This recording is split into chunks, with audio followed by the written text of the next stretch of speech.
Hello, it is July, and I have been reading a lot of fiction. Today I'm going to tell you about the 4 books that I've read so far in the first half of July. Yeah.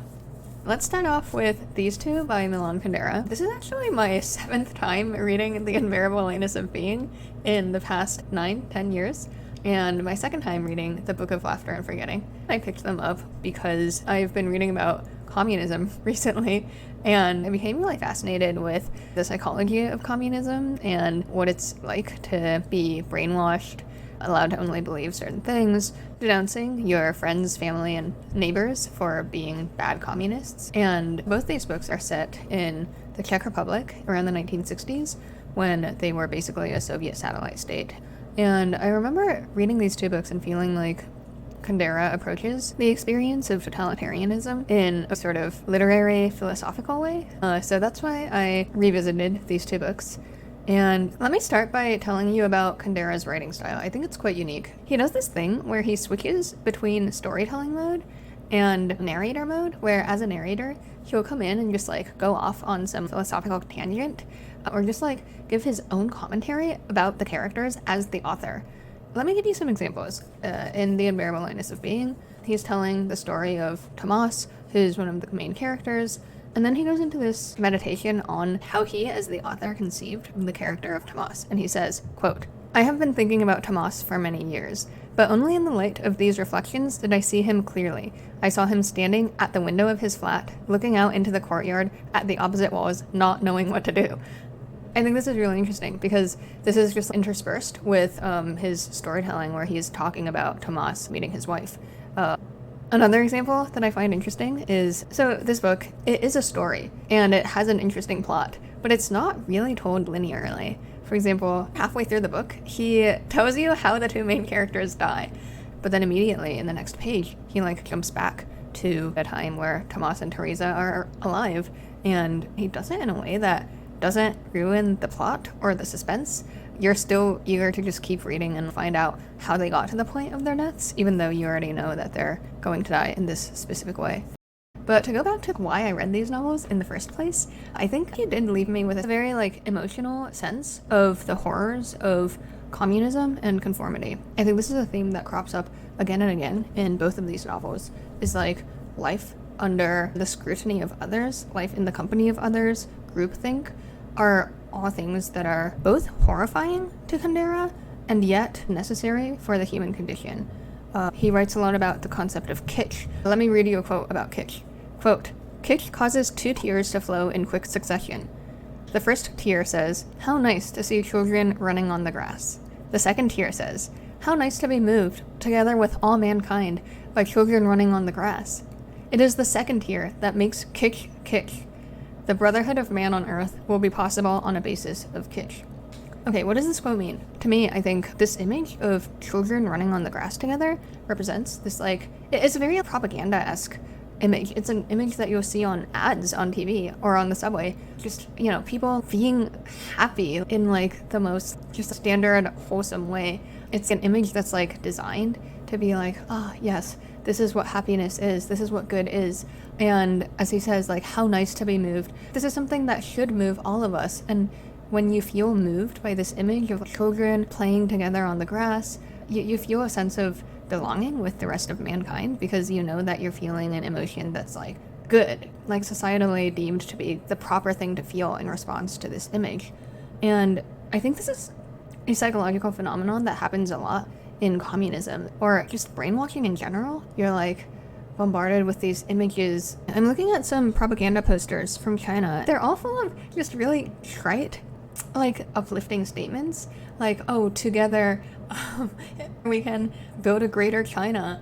These things that are supposed to just make you feel like I'm reacting to this poster in the same way that everyone else around me is reacting to it. I'm feeling emotions that are proper and good. I was reading this memoir about this girl's experience growing up during the Cultural Revolution in China. I remember there was just such a level of self-censorship around what emotions were good versus bad to feel. One day, Chairman Mao was guys, flowers are bad, they're bourgeois, they're decadent in a Western sense, and in order to be good communists, we must destroy all the flowers in the city. And the author recalls feeling really sad upon hearing this. Her initial reaction was sadness that he was going to have to uproot all these flowers and kill them, but immediately her second reaction was, oh no, I have sinned in feeling sad about the flowers. That was an incorrect thought, and she felt panicked and guilty, and like she had to like suppress this feeling of sadness over flowers dying. And she was terrified to tell anyone else that she had this thought, because she was certain that no one else could possibly be having the same thought as her.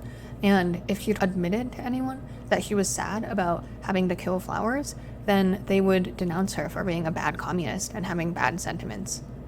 And Kundera clearly does not like this. You know, naturally as a writer, as an intellectual, of course you want to think for yourself. You want to have your own emotions. You want to exist independently of the needs of other people and be allowed to feel and think whatever you organically, as an individual, want to feel. But he also recognizes the brotherhood of man on Earth will be possible on a basis of kitsch. I think he does put his finger on this sort of simultaneous yearning for community and belonging, and this horror of erasure of the individual and the self within that kind of an atmosphere. He compares this sense of belonging and feeling all the correct socially endorsed emotions as like dancing in a ring of people who are all holding hands, and he says, I too once danced in a ring or circle. It was in 1948.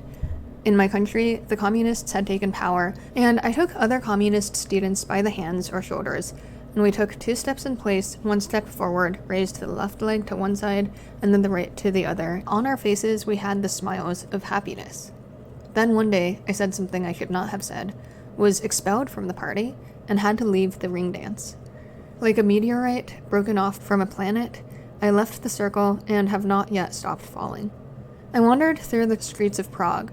Rings of laughing, dancing Czechs swirled around me, and I knew that I did not belong to them. But even though I did not belong to them, I nonetheless watched the dancing with envy and yearning, unable to take my eyes off them. So yeah, even though he's ostensibly talking about life under totalitarianism, it's not entirely just about totalitarianism. In the book of Laughter and Forgetting, there's one chapter that's about nudity, specifically nudity in public beaches in Western Europe, which was not communist. At the core of all this, right, is this assumption that in order to flourish as a human being, you require privacy, you require space to just be your own person and not worry about what others are thinking of you. Like that is sort of a prerequisite to flourishing and developing as your own individual. And his thesis is that totalitarian communist regimes strip that away from the individual. They take away your ability to be your own person by subjecting all of your thoughts to scrutiny by others and subjecting every aspect of your life to scrutiny such that you're very easily controlled by the government or the regime. And most of that is psychological, but Kundera is very fascinated by the link between the body and the soul, so to speak, or the physical and the psychological. In The Unbearable Lightness of Being, Tomas, he is addicted to womanizing. Like, he just cannot stop sleeping with people. And the reason for that is not physical pleasure as much as it is that Tomas wants to find out what it is about each particular woman that is hidden from the rest of the world, that is not revealed until the act of physical intimacy. Okay, and the reason I bring this up, the reason this is relevant, is Kundera clearly believes that in some sense your individuality is expressed through your body. And actually Teresa grows up in a home where her mom is really into just walking around the house naked and has no respect for Teresa's physical privacy. And Teresa likens growing up in that environment to growing up in a concentration camp. I'm not saying that Kundera is against nude beaches. He never says that. But he makes some sort of a point where it's like, yeah, some degree of physical privacy is also necessary to flourishing as an individual. To sort of cement this point, Kundera says, quote, "For Sabina, living in truth was possible only away from the public. The moment someone keeps an eye on what we do, we involuntarily make allowances for that eye, and nothing we do is truthful. Having a public, keeping a public in mind means living in lies." Sabina despised literature in which people give away all kinds of intimate secrets about themselves and their friends. A man who loses his privacy loses everything, Sabina thought, and a man who gives it up of his own free will is a monster. It is some food for thought. especially in the context of social media these days. It's such a thing to exchange your privacy for likes and views and money online. And it's something I think about a lot, to be honest, now that I'm on YouTube, is, yeah, I came across this girl recently on TikTok who's been growing so fast, and she literally has videotaped her therapy sessions and posted them on TikTok. She wants to be able to quit her corporate job to do social media full-time. And the exchange that she seems to be making is like, in order to escape corporate wage slavery, I'm going to reveal my most intimate thoughts and feelings online. And I find that kind of scary because, well, I mean, who am I to say, but I think that takes away from the experience of being a healthy, full individual if you give away too much of your privacy. Please don't cancel me. These are not my personal opinions per se. I'm just trying to report on what I found thought-provoking in these books. Okay, with that, let's move on to the next book. The second book that I read this month was The Summer Book by Tove Jansson. I read this actually because I was researching Laufey for my previous video, and Laufey chose this as one of her Laufey book club books, where all of her mostly teen girl fans would read this book together and discuss it with each other. And I think this is a really fascinating pick for a teen girl book club, especially, you know, Laufey got big off of TikTok. Like, these are TikTok-obsessed teen girls who are, like, you know, presumably into these cheap dopamine hits. And this book is a book where ostensibly nothing happens. I could not tell you what the plot is. There is no plot. And the two characters are a 6-year-old girl named Sophia and her grandmother. There's also no romance in this book. I think most books that go viral on TikTok are quite romantic, and there's absolutely none of that in this book. It's set on this very remote island in Finland, and almost the entire thing is just interactions between this 6-year-old girl, Sophia, and her grandmother, who you never even learn the grandmother's name. But it's a really lovely book, and upon reflection, I can see why Laufey picked this book. I think the 6-year-old girl, Sophia, is very sensitive. She's very empathetic. She hates the idea of pain being inflicted on any creature. Her relationship with her grandmother is very wholesome and charming. It's like a vibes book, and I see how the vibe matches Laufey's vibe. In chapter 2, I believe, or maybe chapter 3, she makes this like very quick one-sentence reference. She says, Sophia woke up alone in bed and she remembered that she had the bed to herself because her mother had died. And I think the entire rest of the book is couched in the context of Sophia having lost her mother. Let me give you some concrete examples. Sophia gets a cat, and she really loves the cat. She raised it from when it was a kitten, but the cat likes to go out in the wild and it likes to hunt. It doesn't like to spend time just like cuddled up with the family. It also starts killing a bird every morning and leaving the dead bird in front of the house. And that really makes Sophia so sad, and she struggles so much with like, I love the cat, but I also hate him. How could you cruel being?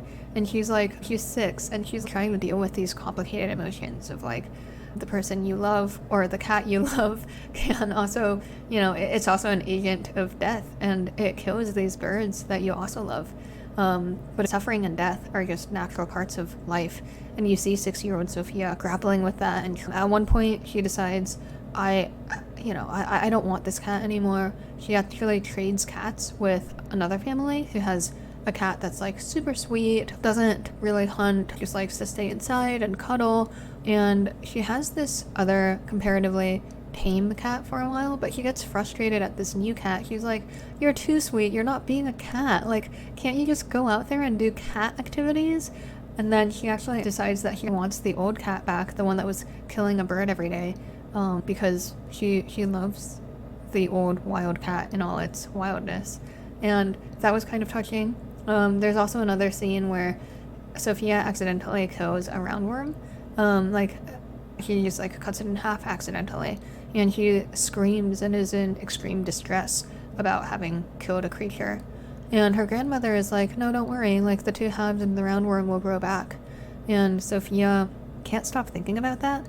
And she actually ends up writing or dictating this book about roundworms, where she's just like going off on what it must be like to be a roundworm, knowing that you might get cut in half. Here's a kind of charming quote from it. Quote, nothing is easy when you might come apart in the middle at any moment. The worm probably knows that if it comes apart, both halves will start growing separately. but we don't know how much it hurts. And we don't know either if the worm is afraid it's going to hurt. But anyways, it does have a feeling that something sharp is getting closer and closer all the time. I'm sure it does hurt, but maybe only for a second. They realized that from now on, life would be quite different, but they didn't know how, that is, in what way. Yeah, I think you could apply that to many things. You could apply it to losing a loved one. You could apply it to the breakup of a romantic relationship. It's like strangely profound, but this is all, it's coming from the mouth of a 6-year-old talking about a roundworm, you know? So it's charming, I liked it. Okay, and the third book was Bluets, or Bluets, or Bluets by Maggie Nelson. So I picked up this book because I wanted to broaden my horizons in terms of like writing styles, and this book really did that for me. It was so weird. Like, I think an AI would have such a tough time predicting this book because each sentence was so unexpected. So this is an entire book about the color blue and the author's love for the color blue. And yeah, it was honestly so unexpected that it was kind of comical at times, but it was also profound at other times. It's also kind of a meditation on heartbreak, and let me just share some passages. Okay, so in this passage, she's talking about a species of bird called the satin bowerbird, and male bowerbirds make nests out of blue objects, and the bowerbird will, quote, collect and arrange blue objects. Bus tickets, cicada wings, blue flowers, bottle caps, blue feathers plucked off smaller bluebirds that he kills if he must to get their plumage. He also paints his bower with juices from blue fruits. Experienced builders can attract up to 33 females per season if they have built up enough good blue in their bower. And then this part is the kicker. Quote, when I see photos of these blue bowers, I feel so much desire that I wonder if I might have been born into the wrong species. I think that's so funny. He just wants to be a blue bowerbird. That's how much he loves the color blue. In terms of sad or profound parts, here's one. Quote, I remember in the 80s when crack first hit the scene, hearing all kinds of horror stories about how if you smoked it even once, the memory of its unbelievable high would live on in your system forever, and you would thus never again be able to be content without it. I have no idea if this is true, but I will admit that it scared me off the drug. In the years since, I have sometimes found myself wondering if the same principle applies in other realms, if seeing a particularly astonishing shade of blue, for example, or letting a particularly potent person inside you could alter you irrevocably just to have seen or felt it. In which case, how does one know when or how to refuse, how to recover? This is presumably about her breakup, about having let someone into her life who was just extremely potent, and there's another one with a similar vibe. Quote, I can remember a time when I took Henry James's advice, try to be one of those people on whom nothing is lost, deeply to heart. I think I was then imagining that the net effect of becoming one of those people would always be one of accretion, whereas if you truly become someone on whom nothing is lost, then loss will not be lost upon you either. If you're someone on whom nothing is lost, you're living very fully. You're like experiencing the whole range of human emotions, you're feeling things deeply, and there's something like really beautiful and romantic about that. I can see why Henry James would advise one to be that kind of a person. But as she says, loss will not be lost upon you either. You're also going to experience such deep grief and sadness and negativity, and it's not all just like positive. You're also gonna get messed up. Okay, let me give you a final quote. Quote, please do not write to tell me about any more beautiful blue things. To be fair, this book will not tell you about any either. It will not say, isn't X beautiful? Such demands are murderous to beauty. This reminded me of Milan Kundera. Reminded me of Kitsch. Like that scene where you're watching this like propaganda film, or you're watching this ad where there are children who are running around in the grass, and the ad is saying to you, the propaganda is saying to you, isn't this beautiful? And yeah, it's, in a way, yeah, it's murderous to beauty to be expecting you to find it beautiful, to be forcing you to find it beautiful, instead of letting the beauty organically touch you. Because if you're constantly judging yourself for the beauty that you see or the emotions that you feel, being like, yeah, that should be beautiful, that should not be beautiful, yeah, you should feel that and you should not feel that, that's kind of murderous to the authentic experience of living and feeling things as a unique individual. Okay, well, I hope you enjoyed this long ramble about the books that I read this month, and please stay tuned for more.